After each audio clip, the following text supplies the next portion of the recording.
আজ আমি আপনাদের সামনে শেয়ার করব খুবই টেস্টি একটি রেসিপি, সেটাই আপনারা দেখুন। এখানে আমি 500 গ্রাম নোটে মাছ নিয়েছি। নোটে মাছগুলো আমি এখন ম্যারিনেট করে নিচ্ছি। পরিমাণ মতো নুন দিয়ে দিচ্ছি, হলুদ গুঁড়ো আর লঙ্কা গুঁড়ো, আর দেবো সামান্য লেবুর রস। অন্য একটি পাত্রে কিছুটা আটা নিয়েছি, আটাটা আমি চারিদিকে ছড়িয়ে দিলাম। আর এদিকে ম্যারিনেট করা মাছ থেকে আমি একে একে মাছগুলো নিয়ে কোট করে নিচ্ছি। তারপরে একে একে এই মাছগুলো দিয়ে দিলাম। এখানে মাছগুলো ডবল কোটিংয়ের কোনো ব্যাপার নেই, সাবধানে মাছটা দিতে হবে।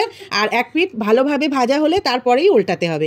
এখন খুব সাবধানে আমি তুলে নেব। ওই তেলের মধ্যে আমি এখানে কিছুটা পেঁয়াজ দিয়ে দিয়েছি, পেঁয়াজটা লালচে করে ভেজে নিলাম। আদা রসুন আর কাঁচা লঙ্কার পেস্টটি দিয়েছি, আর দিয়েছি লবণ স্বাদ মতো, হলুদ গুঁড়ো পরিমাণ মতো, আর দিয়েছি বেশ কিছুটা লঙ্কার গুঁড়ো।